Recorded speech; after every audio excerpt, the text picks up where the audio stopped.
Hello, this is Manga Marie coming to you with another manga review. Today we're going to be talking about Sacrificial Princess and the King of Beasts. This is an interesting one. This was one that was recommended on Shay Geeks Out channel.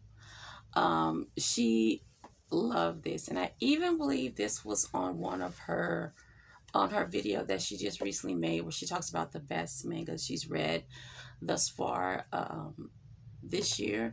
She talks about it, and when she originally talked about it a few videos back, she was just raving about how much she loved it.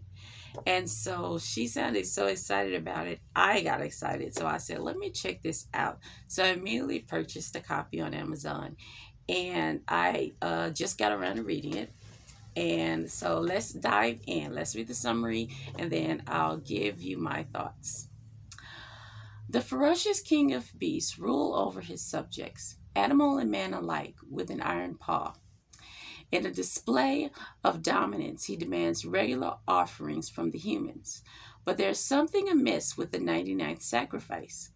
Unlike her predecessors, Sacrificial isn't afraid of the king. Will her insolence lead to a gruesome end or a new beginning? Ooh la la. So, this is another which I am surprised at. I consider this more of a political thriller to me. It's starting out as a political thriller. I say thriller because I think that, or let me say more so drama, because I don't know if there is going to be like what happens hereafter, if it's, because I've only read one volume, so I don't know if it's going to be a thing where people start getting killed and there's fighting and blah blah blah. So I don't know how deep it's going to be. Let me see. This is T for teen and for language and violence, so it may be, it may have some suspense. If anything, it does feel a little like it could be a little suspenseful. I'm hoping for that. But it's definitely, to me, giving political. As far as you have the hierarchy, you have the king, you have all the people that are trying to, from the back, trying to play their part in an attempt to control, who becomes what in what position next to the king. Okay, so it's a really good story. I like it. I don't want to give too much away, but I will say that the the sacrifice, Seraphi, she is, and I think I'm saying her name correctly. I'm sorry if I'm not, but she's very accepting of her lot in life as far as being a sacrifice. I guess she was pretty much conditioned for that. Apparently, she was primed to be this from the jump.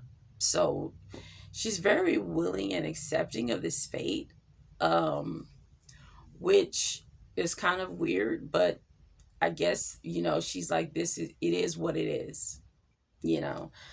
So she's just taking it in stride. And his response to it, everything seems realistic in the sense of, if this were a real thing, she's being very accepting and I hate the word brave. It's been way overused.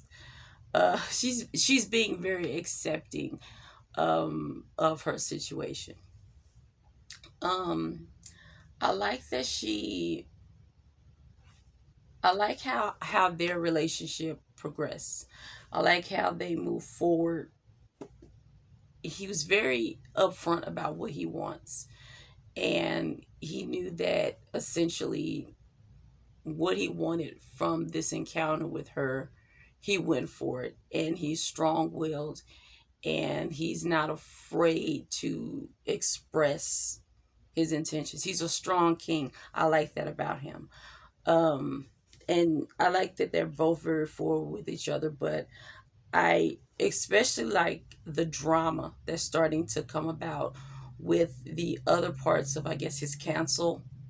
And you see the drama that's ensuing with everybody trying to find their way into his good graces and position themselves close to him. And that's where you get, I'm all getting kind of like, I'm not going to say Game of Thrones, more like, it's more like a House of Cards vibe, where all these people on the back, on the in the shadows, are trying to play or two-face it and playing the part. I like that kind of drama, and I'm getting those vibes from this story. I like the thing that's going on between um, the king and Seraphi, um, Sarifi. I like how their situation is going. Although she can be a little tad bit annoying, but when it comes to just how she behaves at times, but she is young, so you kind of, although she's very accepting and understanding of her situation, she's also has a immaturity that's a little annoying, but she's supposed to be given her age, so it makes sense with the character.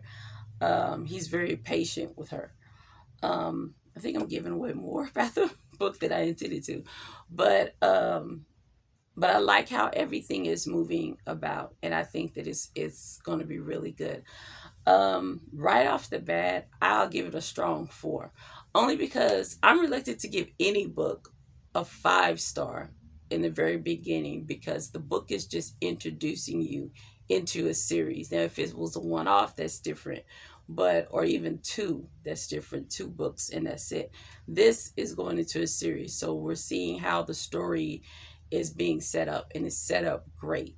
But we don't know what's happening in volume 2, so I have to wait. But I'm definitely going to get volume 2. I'm excited about getting volume 2, and I'll definitely follow up with you and let you know how the series goes from there. But I'm definitely excited about this book. This was a great recommendation that I got watching Shay Geeks Out. So this was definitely awesome. So shout out to Shay Geeks Out. It was a great recommendation. I enjoyed that book. I hope you guys tune in again for another review. Thanks for stopping by. If you enjoyed this video, please like, share, and subscribe. And I'll talk to you guys soon. Peace.